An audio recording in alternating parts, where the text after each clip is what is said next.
Hey guys, today we are going to be filming a video about a viral foundation that has kind of gone crazy lately, and that is the NYX Can't Stop Won't Stop foundation. So, everyone knows that this is a full, intense coverage foundation. Extremely matte, which is why people are loving it.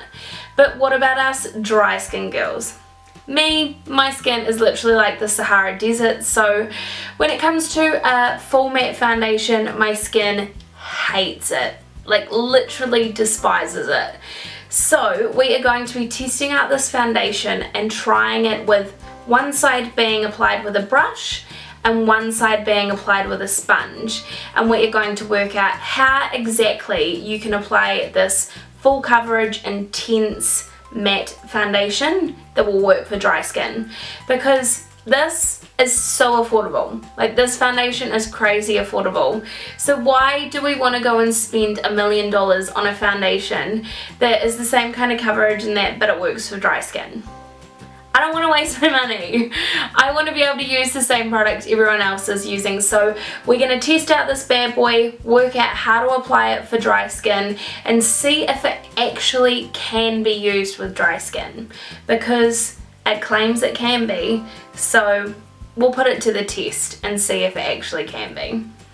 Oh, right, I'm actually so excited to see the difference between a brush and a damp sponge, and see if it actually makes much difference, or if it just looks crap all over my face, or if it looks amazing. Let's hope for the latter. Like, we want it to look good. So I've got a really clean brush here. This is brand spanking new also. It has been washed, so it's ready to go, and this is just like a typical foundation like buffing brush. And then we're going to use my sponge. Excuse it, I haven't cleaned it like over the last couple of days, so we're going to use that for the other side. I haven't put any primer on. I'm not going to put any primer on. I've moisturized my face, but I don't want to put a primer on and then it alter it for you guys. Like, I don't want to put that on and then you guys don't have it at home and it looks different. So we're going in bare-faced today. So I'm going to start by I don't want it to get everywhere. Putting a little bit on my cheeks, because that's where I like to concentrate it, and then we are going to blend it out. So I might do the sponge for this side here, and we're going to go somewhere in between a medium and a full coverage. Like, I don't want to go cakey where you guys will be like, oh, I don't wear my foundation like that. But I want you to be able to see like a full coverage on a dry skin as well. I feel like we're gonna have to definitely put like a lipstick on and maybe some mascara, because otherwise I'm gonna look so crazy. So with this foundation, I am using the shade Porcelain, which I'm actually happily surprised I am not the palest shade for once. Miracle! So this particular foundation has a really great color range. I'm so impressed, like, to be honest. There's so many different colors for pale and darker skin, so there's literally something to suit every single person. And yeah, like, how cool is that? For something that's so affordable, you can find it so easily in a lot of different stores or online, and there's so many different colors. So I'm finding it's really easy to blend with a damp sponge.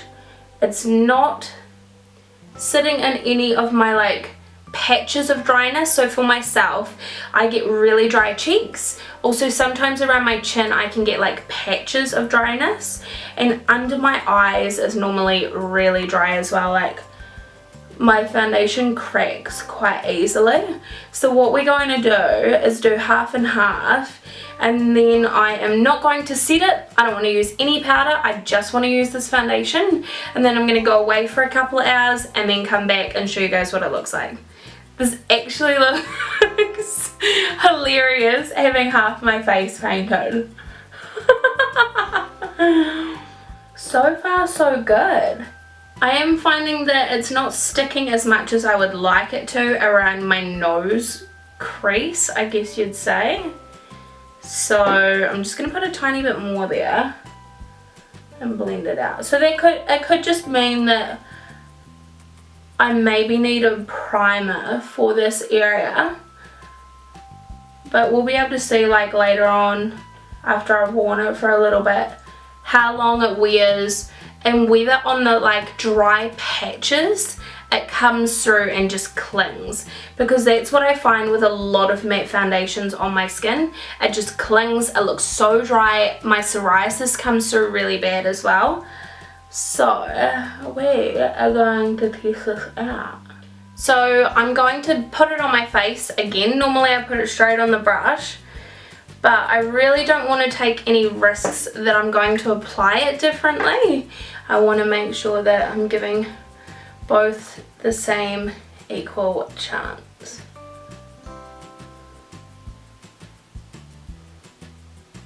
Yeah, I already don't like it. It is clinging so much more when applied with a brush. Like I can see I've got a dry patch just here on my cheek. I actually had a bit of an allergic reaction yesterday as well, where my cheek area was so dry because I wore sunscreen. I went for a massive hike yesterday. It was a bloody big hike for me because I'm a potato. So I have drier patches on my cheeks at the moment, right there and there. This side here, it is definitely clinging to a lot more. Like I can see the dryness, whereas with the sponge it just glided over top. I think that with a brush as well, you're going to be using a lot more foundation. Like you can already see there that the sponge has applied at quite full coverage, whereas I have just applied 3 more big dots of foundation on this side to get the same coverage. And I'm finding that if I'm swirling it, like normally I'd swirl it like this when I'm applying my foundation, it clings to my skin more. So I'm kind of just dabbing it on, as you guys can see, like this.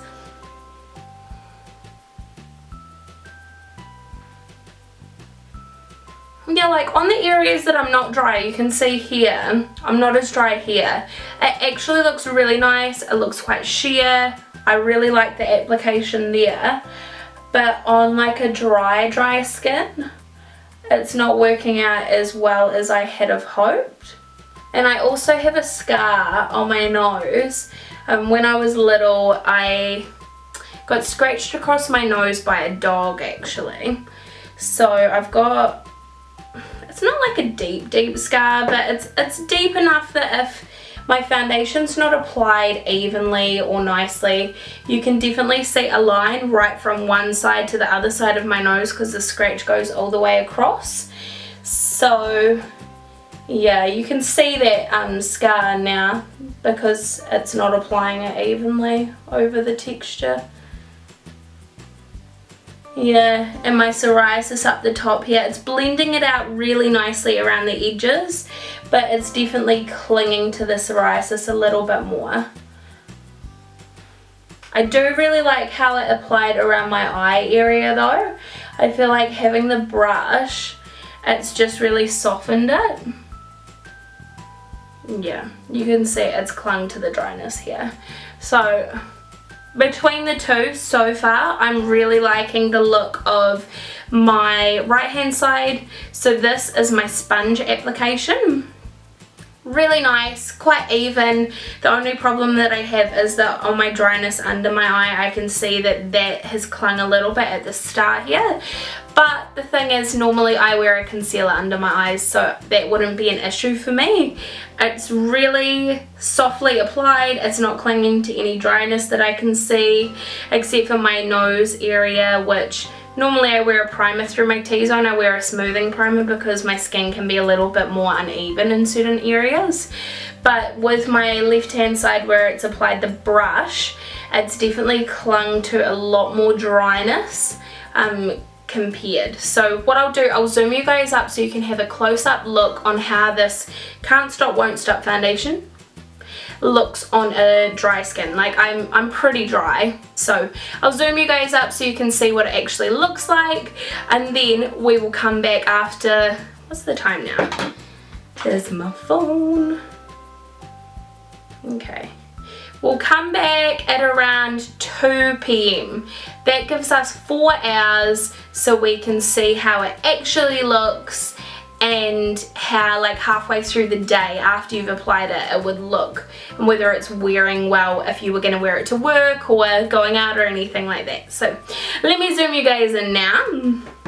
Alrighty guys, we are zoomed up right on my face so you can see all my imperfections. So you guys can see here, from here to there, this patch here, you can physically see the foundation sitting in my pores, and it hasn't clung to the rest of my skin. It is literally just, it's sitting on my pores. It looks really dry. So here it's very, very dry, which is annoying. Also above my eyebrows there is a patch just here that it has clung to really bad, and again it is in my pores and my hair follicles, but it hasn't actually applied to the skin evenly. The rest of the face, not too bad at all. Like this area here has applied quite nicely. My forehead, other than my psoriasis in that area, is quite nice as well. I do really enjoy how it applied over top of my eyelid. Quite smooth and like thin, so it doesn't look too heavy and cakey. It has also sunk into my nose scar as well, which I try and avoid. Like normally I have a primer on in the area that really helps, but I try and avoid people physically being able to see my scar really obvious too. On the other hand, we have the sponge application, which I am actually really impressed with. I was going to say I'm really digging it because it is quite smooth. It's applied quite nicely on my scar on this side here, which is nice. You can't really see it. There is a little bit of dryness just around the edge of my nose, but as I was saying to you guys, I normally do wear a smoothing primer through my T-zone, particularly for my nose, my smile area and my chin, just because I am quite a creasy girl, so that definitely would have helped. But overall, the coverage of this is a bit better. I didn't have to use as much either, so I probably used maybe 4 pumps on this area here to get this coverage, and then this area here I used 6 full pumps. So that's a lot of product that you would be wasting, and you know, who wants to do that? Then it doesn't end up being a cheap foundation because you're using so much product. So I would definitely recommend using a sponge for a drier skin. From my personal experience, I haven't used as much product. I've used a normal amount for what I would normally wear. It's applied really smoothly, and I do appreciate this application so much more. Like my skin looks a lot better on this side.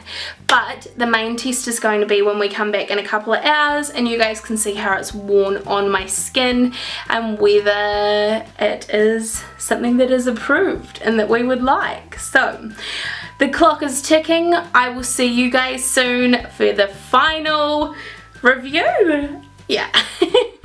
Alrighty guys, so we are back. It's been like 3 hours and 57 minutes ish. So almost about 4 hours. So I thought I would come back and show you guys. I've been running around doing errands, so I've gone and I've done my supermarket shopping with my face like this. Not gonna lie, I had a couple of people look at me because they think my face looks so white when I don't have any cheap products on, but I assure you it is the same colour as my neck.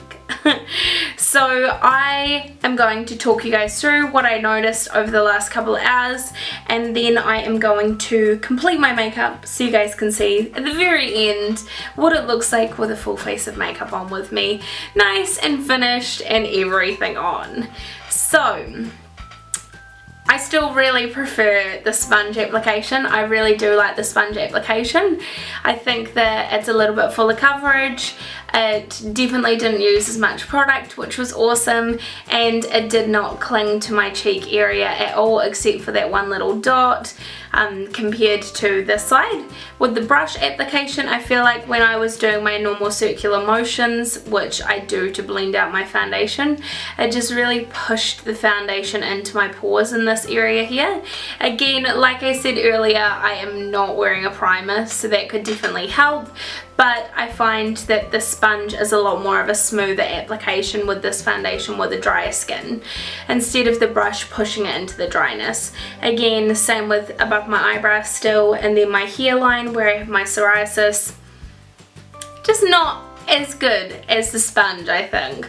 But all in all, I'm actually really impressed with this foundation. Like, my all-time favorite foundation is the Bare Minerals Bare Pro foundation, and I feel like if I applied this like I normally wear my makeup in my videos and things, it's so similar but half the price. So I might have to start using it a bit more. So what I'm going to do now is I am going to quickly finish my makeup, show you guys how this foundation looks on a dry skin with a full face of makeup, like full face. And then you guys can decide at the end what you're thinking. And just like that, the makeup is complete. All in all, I am so impressed with this foundation. I think it's going to be one of my new favourites alongside Bare Pro, of course. But I just love how I've got a really nice full complexion coverage. Because it's matte, it's going to last all day, and of course I can add my highlight where I need to look all glowy again, being drier skinned. But it doesn't sit on my dryness badly at all, actually, if I have my sponge. So I will definitely be applying it with a sponge from now on, and if you guys have dry skin, maybe you could try it out as well. I hope you guys enjoyed this review. If there's anything else that you'd like me to review, if you've got dry skin and you're not too sure, leave a comment down below. But I will see you guys next time. Please give me a thumbs up for this video and subscribe to my channel if you haven't already, and have a really great day, guys. Bye!